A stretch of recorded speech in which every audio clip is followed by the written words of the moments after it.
This is a review of the Dennis Hurley Centre in 2025, presented by the Director Dr. Raymond Perrier in February 2026 at the annual Hurley Weekend. As we look back to 2025, we move to remember the passing of the beloved Pope Francis and his commitment to making sure the Church was the Church of the poor. In this quote, he reminds us that poverty is not something that is theoretical, but something that we have to touch and become close to. He showed this in his own life and his own ministry. For example, this wonderful moment where he invited a huge number of poor and homeless people to come and share lunch with him in the Vatican, very reminiscent of our own meal of reconciliation which takes place every December. He was also concerned for ecumenical links. We think back to the moment in 2024 when our own Archbishop Mandla presented local Anglican Bishop of Natal, Nati Ndwandwe, to Pope Francis in the Vatican.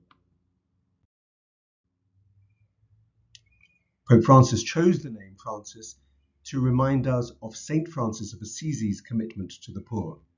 And this year, his successor, Pope Leo, has declared 2026 a Jubilee year of Saint Francis, marking 800 years since the death of the beloved saint. I confess I find images like that of Saint Francis rather inappropriate, almost turning him into a Disney cartoon character.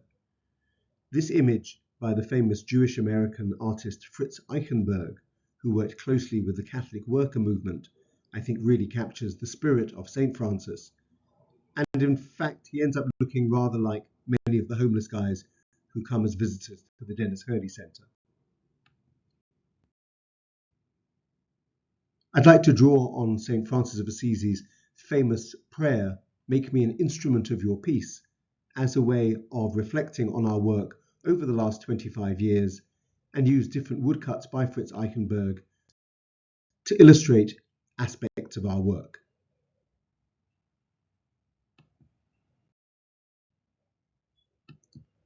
Where there is hatred, let me bring love. The image by Fritz Eichenberg initially looks very like an ordinary nativity scene until you notice that it was made in the 1950s during the Korean War, that the child Jesus looks remarkably Korean, and then in the background, the village of Bethlehem has been bombed by the soldiers. Where there is hatred, let me bring love. There have been so many places in the world this year where there is hatred, and we need to bring love. We can only do that in our own city of Durban, and we've had many reasons to do so.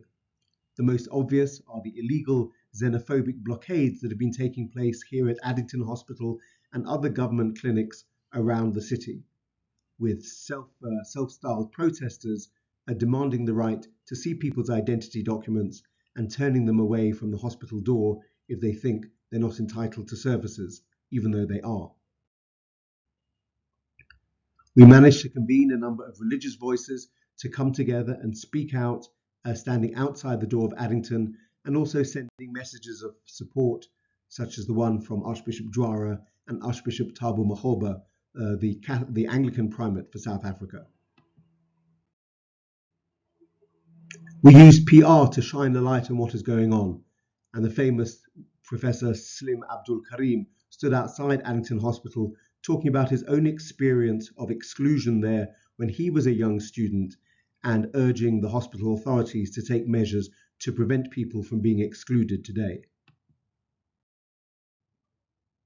We tried a court case with the South African Human Rights Commission here in Durban. Our one was not successful, but one in Johannesburg was successful, and the blockades have been declared illegal, and both police and Department of Health authorities now have to intervene to prevent them.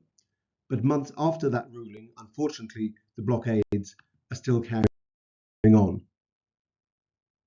And it has a direct impact on patients who are trying to seek help. For example, this young man who was going for a physiotherapy appointment and was unable to get through the door and get the help that he needed and was entitled to. We need to speak out where there is hatred, but also show an alternative model, a positive model of love and social cohesion. And our annual Meal of Reconciliation I mentioned earlier is a very good way of bringing together people, including foreign nationals with South Africans, to show how we can live together and share this city. We were delighted that we had a surprise guest at our Meal of Reconciliation in December when Executive Mayor of eThekwini, the Honourable Phil Harbour, attended, seen here with two of our patrons, Dr. A.V. Muhammad from the Grey Street Mosque and Michael Forster, the former Methodist Bishop of Natal. And we continue to work with like-minded organisations who are trying to sow love instead of hate. Here, the Gandhi Development Trust organising their annual Salt March around the Phoenix settlement, and a number of our clinic staff involved in that event this year.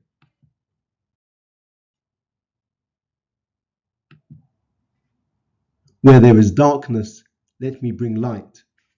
And it's nice to remember that it was Alan Paton who gave Hurley the wonderful nickname, the Guardian of the Light, seeing him as a physical lighthouse in the face of all the darkness of apartheid. Our clinic continues to give light to so many people in the darkness, not just foreign nationals rejected from the hospitals, but homeless people who can't access healthcare. In fact, the clinic had over 34,000 interactions with patients in 2025. Pope Francis described the church as the place that welcomes everyone and refuses no one, or at least that's his vision of what the church should be. And it's certainly the rule that we apply at the Dennis Hurley Centre, and particularly at the entrance to our clinic. And this chart shows very directly the impact of refugees being illegally blocked from government facilities.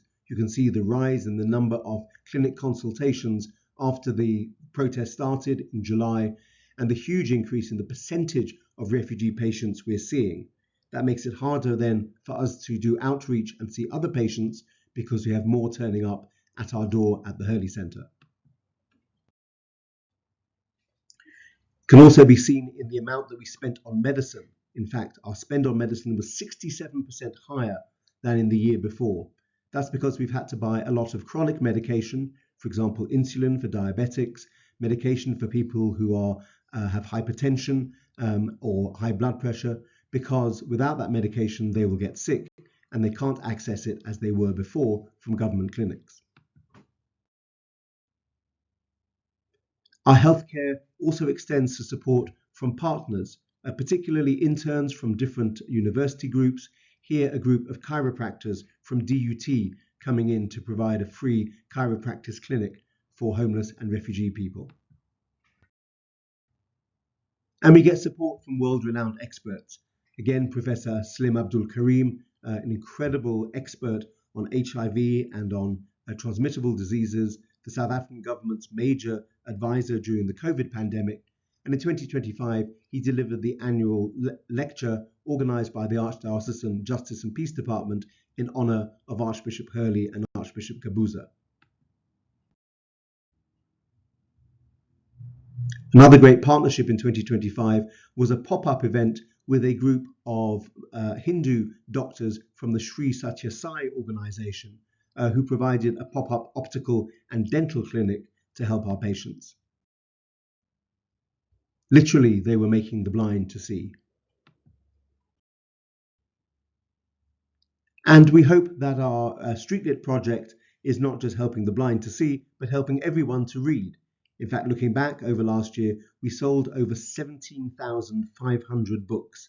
Not only does that mean books are going back into circulation and being read, but they're not going into landfill and destroying the planet. It also means that our booksellers are making a good living, they're off the streets and paying for their own accommodation. And that was partly thanks to great support we've had from more and more shopping malls who are giving us either pop-up locations to hold our booksellers, or places in the mall where we can have a permanent site. St. Francis says, where there is doubt, we should bring true faith. And the spiritual aspect of our work is very important. As this AGM is taking place, a young oblate called Patrick Renyard, is being ordained as a priest. And it's wonderful how, while he was in training with the Oblates, he spent a lot of time here at the Dennis Hurley Centre, working in the kitchen and absorbing the mission of Archbishop Hurley for the new generation of that religious order.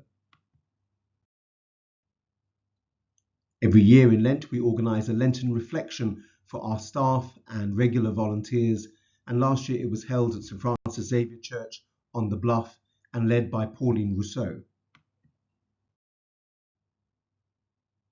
And we were also involved in organising an online Lenten reflection as part of the Community of the Cross of Nails. And in that, we reflected on the Jubilee theme of last year, Pilgrims of Hope, and asked how we could be not just pilgrims of hope, but people of hope and places of hope. Religious rituals are a great way to help us reflect. And so, for example, during Holy Week, the tradition of Jesus washing the feet of the disciples, which is continued in churches where the priest washes the feet of members of the congregation, we continue that, but instead every member of the team washes the feet of somebody else, and each member has the experience of having their feet washed, to receive love and to give love. And we're also, as always, open to learning from other faith traditions. So we continued our tradition of hosting a shared iftar each year with the Grey Street Mosque next door and Dr. A.V. Muhammad, and here a large number of people coming together, particularly to listen to reflections on the way in which Lent and Ramadan that have coincided for the last few years can learn from each other. Where there is despair, let me bring hope. This very moving image by Fritz Eichenberg shows Jesus hidden in the line of homeless men queuing up at a soup kitchen in New York. And it reminds us, as we always say at the Incosinati Project, we serve homeless men and women because in each one of them we see the face of Jesus, the face of our Saviour. Last year, the Incosinati Project served over 174,000 meals. That's 667 meals each day. And a lot of that work was thanks to volunteers. Here are a group of volunteers from St Henry's Marist College with Father Sean. And another group from the Black Sash movement who were celebrating their 70th anniversary last year. And one of their oldest members, Coral Vinson, was there, a great supporter of the Dennis Hurley Centre, volunteering at the age of 94, I think now our oldest recorded volunteer. We work out that the value of the work we get from volunteers, even if we only paid them at minimum wage, would be the equivalent of over R250,000 each year. If you look at the statistics for meals served, you can see how they have steadily gone up over the period, obviously spiking during COVID when we had a residential group in the centre, but steadily increasing, particularly with the addition of sandwiches brought from other churches and distributed at the Dennis Hurley Centre. And we're very grateful for the many churches that contribute to that. We also had 8,000 people using our showers, continued our laundry service and distributing second-hand clothes. The old saw says that you should not give a man a fish, but teach him how to fish. When in this case, we discovered that we had taught a man not to fish, but to sell fish, because we found that one of our homeless guys is now working at the fish market opposite. And it was thanks to the Dennis Hurley Centre where we were able to secure his ID documents and able to prepare him for work that he got the job, and he's delighted that he's now so close to the Dennis Hurley Centre, but now earning a living. We try to bring hope in some of the most desperate places, and over the last 8 years, we have really tried at the Dalton site, which is just off the Sydney Road near the harbour, only 2 kilometres from here. It is a shocking area, and even after the municipality introduced these toilet blocks, you can see the disgusting sewage and the state that it's in. We've been campaigning for years to try and have the site improved, but eventually we've had to admit that we're overwhelmed by the site and indeed overwhelmed by the sewage. So at the end of last year, we terminated our project there. We'll still continue to provide healthcare there through our mobile clinic. And meanwhile, the young people from our creche are moving to a wonderful new Montessori school just around the corner, which has been created in partnership with the Dennis Hurley Centre and Montessori International, and that will be opening in just the next few weeks. A really surprising story of hope in the face of despair was this gentleman, a German man who had arrived in Durban. He's not really sure how. He had lost his identity. He couldn't remember who he was or how he got to South Africa. And through very patient work and the use of interpreters, we were able eventually to work out who he was, to reconnect with his family, and work with the German government for him to be repatriated back to his home. Where there is injury, your healing touch. Fritz Eichenberg was producing work during the war and immediately after the Second World War, and here he lists the names of different killing camps of the Nazi regime and shows Jesus crucified not just on a cross but on the barbed wire of the camps. Injury in our work is not just a metaphor, it is the lived reality of many of the homeless people with which we work. And over the last few weeks, we have been shocked by the reports that we have received of homeless people being beaten by Ensure Security, a private security firm employed by the municipality. Here, one of the patients who agreed to be photographed to show the terrible wounds as a result of the beating that he received. We have seen a number of patients at our clinic with similar wounds, and each one of them being documented and reported back to the municipality. The irony of this is that it is life imitating art, because in the extraordinary film with which we were involved that was launched last year, that is exactly the storyline of homeless people being taken by security employed by the municipality, being beaten and being made to disappear. And in a video that we have published on social media, a man is brutally beaten on CCTV footage by Ensure Security, and at the end of it, he's walked away by the security personnel, and we've still not been able to discover where he is.